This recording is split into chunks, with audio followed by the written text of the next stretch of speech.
Association के प्रधान है रामोदास शर्मा जी, उनसे बातचीत करते हैं आखिर वो इन चीजों को किस प्रकार से देखते हैं, आखिर क्या कारण रहा कि भी स्कूल के छात्रों ने इतना बड़ा कदम उठाया। फिलहाल हमारे साथ जुड़ चुके हैं रामोदास शर्मा जी। रामोदास जी क्या कहना चाहेंगे, इतनी बड़ी घटना हो गई शहर के अंदर और प्राइवेट स्कूल लगातार उनके फेवर में, क्या कहना चाहेंगे? देखो, प्राइवेट स्कूल वेलफेयर एसोसिएशन उस परिवार के साथ हमारी संवेदनाएं हैं। उस स्कूल संचालक का जो भी परिवार है या जो भी उसके हमारे स्कूल संचालक साथी, सब स्कूलों की तरफ से बड़ी संवेदना है और भगवान से हम प्रार्थना करते हैं कि अपने श्री चरणों में उनको स्थान दें। और जो ये निर्मम हत्या उसी स्कूल के छात्रों द्वारा की गई है, इसमें कहीं ना कहीं भटकाव है। आज का बच्चा, आज का स्टूडेंट भटक रहा है। उसका रीजन ये है कि अभिभावक बच्चे से दूर होते जा रहे हैं।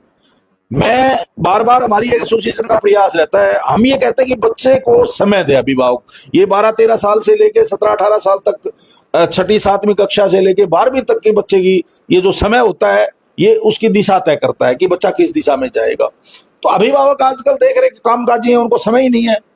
उन्होंने बच्चों के बचपन को, बच्चों के जीवन को अपनी इस आपाधापी की दौड़ में, इस पैसा कमाने की दौड़ में खत्म कर दिया है।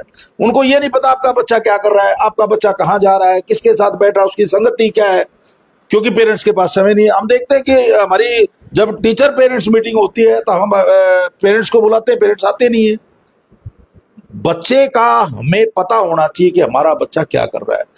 आज संस्कारों की कमी होती जा रही है, क्योंकि परिवार, पहले ज्वाइंट फैमिली होती थी, परिवार साथ रहते थे, दादा दादी, नाना नानी बच्चों को कहानियां सुनाते थे, उनको बताते थे, उनको संस्कार मिलते थे, अभिभावकों से, माता पिता से संस्कार मिलते थे। आज माता परिवार अलग हो गए, छोटे छोटे परिवार है, एक एक दो दो बच्चे हैं घर में। उन पेरेंट्स के पास समय नहीं है, उनको वो समय नहीं देते, तो बच्चा मोबाइल से, यूट्यूब से, इधर उधर से उल्टी सीधे चीजें सीखता है। और एक बड़ा मैं देख रहा हूं बहुत टाइम से, फेसबुक पे हरियाणा प्रदेश में एक ट्रेंड है आजकल चला हुआ है कि क्रिमिनल टाइप के लोग फेसबुक पर आकर के और वो उसको गोली मार देंगे, इसको गोली मार देंगे, हम राजा हैं, ये धमकी, हम जेल, कुछ नहीं है। कुछ ये फिल्म इंडस्ट्रीज के जो सॉन्ग है, ये गाने, इनसे भी बच्चा मोटिवेट होकर के और इस संस्कार विहीन होकर के उसकी दशा गलत हो जाती है, उसकी दिशा गलत हो जाती है।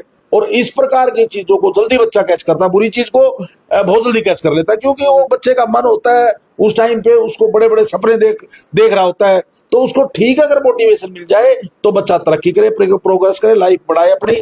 परंतु ये गलत चीजों की वजह से बच्चे में और पेरेंट्स के समय रहने की वजह से बच्चा पेरेंट्स से दूर होता जा रहा है, संस्कारों से दूर होता जा रहा है। उसी का रिजल्ट ये है कि उस स्कूल संचालक ने, प्रिंसिपल ने उनको, बच्चे को क्या कहा था, सिर्फ ये टोका टाकी थी कि भी बाल बड़े हैं, इनको छोटे रखो, स्कूल में किसी प्रकार की वाहियात हरकत ना करो, अनुशासन में रहो, और क्या चाहा था उसने।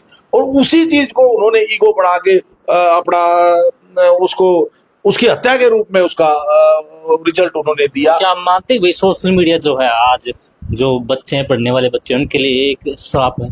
बिल्कुल बिल्कुल। मैं तो ये कहता हूं कि 12वीं कक्षा तक के बच्चे को मोबाइल देना ही बहुत बड़ी गलत बात है। हम बार बार में आग्रह करते हैं, अभिभावकों से भी कहते हैं। हम जब आप मानते नहीं कि सरकार है, जो हरियाणा सरकार है, वो जो सरकारी स्कूल है उनके अंदर जो टैब है वो मुहैया करा रही है, तो वो टैब का तो बच्चों ने पोस्टमार्टम कर दिया। सरकार की सोच ये थी कि बच्चा टैब से कुछ ना कुछ अच्छा सीखेगा, परंतु मैं ये कहता हूँ 1% उसमें अच्छा है, 99% उसमें वल्गर चीजें हैं। तो ये टैब का तो कई स्कूलों के प्रिंसिपल हमें बताते हैं कि बच्चों ने पता नहीं उसका क्या बना दिया। तो ये टैब नहीं, बच्चे को पहले गुरुकुल पद्धति से शिक्षा होती थी, बच्चा सुबह से लेके और उसकी पूरी दिनचर्या अध्यापकों की नजरों में, नोटिस में रहती थी। पेरेंट्स को भी ये पता होता था, क्योंकि पेरेंट्स बड़ा जिम्मेवार होता था। आजकल पेरेंट्स लापरवाह है, उनको बच्चों की जिंदगी से, बच्चों के भविष्य से ज्यादा ये पैसा कमाने की इसमें लगे हुए हैं। और बच्चे के संस्कार विहीन होने का कारण, मेरी अपनी सोच है कि उसके लिए 100% अभिभावक जिम्मेदार है। अगर अभिभावक बच्चों को समय देंगे, उनसे बात करेंगे, बच्चे की समय समय पर स्कूल में जाके रिपोर्ट्स लेंगे कि आपका बच्चे की संगति क्या है, स्कूल टाइम के बाद आपका बच्चा क्या करता है, कितनी देर मोबाइल देखता है, कितनी देर किसके साथ रहता है। तो इस प्रकार की चीजें जब तक ये अभिभावक हमारा साथ नहीं देंगे, अध्यापक तो पनिशमेंट भी नहीं दे सकता। देखो पहले हम जब पढ़ते थे तो स्कूल में अगर कोई हमारे से कोई स्कूल का काम नहीं करते थे या कोई गलती हो जाती थी तो टीचर हमें पीटते थे और हम बचते थे घर से कि घर वालों को इस बात का पता ना लगे, क्योंकि फिर घर में भी पिटाई होती थी तो स्कूल में पिटाई।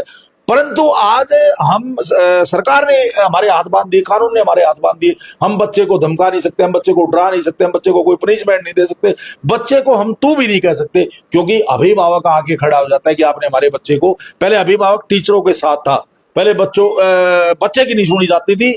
आज बच्चे की गलत चीज को पेरेंट्स बढ़ावा देके, और ये अध्यापक अध्यापिकाओं को भगवान माना जाता, गुरु भगवान से पहले दर्जा दिया जाता है। तो पहले वाले जो आदि अभिभावक थे वो बड़े बच्चों को संस्कार में रखते थे, अध्यापक भी उनको संस्कार देते थे। शिक्षा के साथ साथ संस्कार बहुत जरूरी है। मैं कहता हूं कि 1 मिनट के लिए शिक्षा में बच्चा कम हो, पर संस्कार उस बच्चे में जरूर होने चाहिए, ताकि इस प्रकार की घटना की पुनरावृत्ति ना हो। मैं आपके चैनल के माध्यम से private school welfare association Haryana प्रदेश की तरफ से अभिभावकों से, पूरे हरियाणा प्रदेश के अभिभावकों से आग्रह करना चाहता हूं कि आप अपने बच्चों को संभालें। ये पैसा, ये रुपया, ये कुछ काम नहीं आएगा। अगर आपका बच्चा ठीक है, उसकी दिशा ठीक है, उसकी सोसाइटी ठीक है, तो आपका बच्चा तरक्की करेगा, प्रोग्रेस करेगा। आपके पैसे की उसको जरूरत ही नहीं है। आप बच्चे के जीवन को बचाने के लिए, आप बच्चे के बचपन को बचाने के लिए, आप बच्चे में संस्कार देने के लिए आप बच्चों को समय दें और बच्चों से बात करके उनकी जो भी जिज्ञासाएं हैं उनको शांत करें, ताकि बच्चा ये वाहियात चीजों से इंस्पायर ना हो, ये क्रिमिनल लोगों से, इस प्रकार के लोगों से मोटिवेट ना हो, और ठीक दिशा में अपना काम करके प्रदेश का, देश का नाम रोशन करे। तो आज किस प्रकार से जो प्रिंसिपल की हत्या गई थी, उनकी आत्मा को शांति देने के लिए क्या कुछ किया गया भिवानी के? आज प्राइवेट स्कूल वेलफेयर एसोसिएशन ने पूरे हरियाणा प्रदेश सतर पर स्कूलों में अपने बच्चों का 2 मिनट का मौन रखा है, और हमने बच्चों को मोटिवेट किया है कि इस प्रकार की जो बीमारी होती है उनसे क्या नुकसान है, क्या फायदा है। बच्चों को हमने बच्चों से डायरेक्ट बात करके एक बच्चे से बात करी है, और उनको मोटिवेट करने का काम प्राइवेट स्कूल एसोसिएशन के सभी स्कूलों ने किया है। तो आने वाले समय में किस प्रकार का संदेश देना चाहेंगे जितने भी हरियाणा के अंदर प्राइवेट स्कूल है उनको? देखो, मैं शिक्षा को प्रथम नहीं मानता। मेरी अपनी सोच है कि पहले संस्कार और उसके बाद शिक्षा।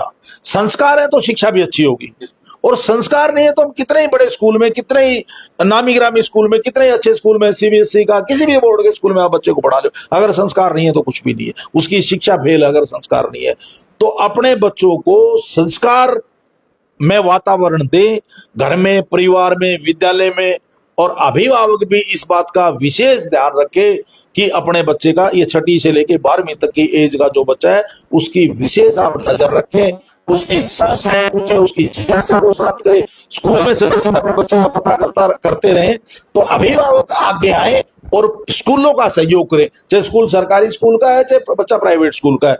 मेरा अभिभावकों से, सभी अभिभावकों से आग्रह है कि अपने बच्चों को संभालें, आप अपने बच्चों के बचपन को बचाएं, आप उनके जीवन। अब उन बच्चों का भविष्य तो खराब हो गया, उन्होंने ये काम कर दिया, इतना बड़ा काम कर दिया, स्कूल संचालक साथी को चाकू से उसकी हत्या कर दी, वो तो चला गया, परंतु ये बच्चे, जो 4 बच्चे, इनका भी भविष्य खराब हो गया, ये कहां जाएंगे? तो इस प्रकार का बच्चों का भविष्य ना बढ़े, इस प्रकार के बच्चों की सोच ना बढ़े, इसलिए अभिभावक हमारे साथ आके, और हम ये सेमिनार्स और ये बच्चों के लिए, पेरेंट्स के लिए समय समय पर हमारी एसोसिएशन करती रहती है। तो पेरेंट्स योगदान दे, सहयोग करे, स्कूलों को, टीचर्स को, अध्यापक अध्यापिकाओं।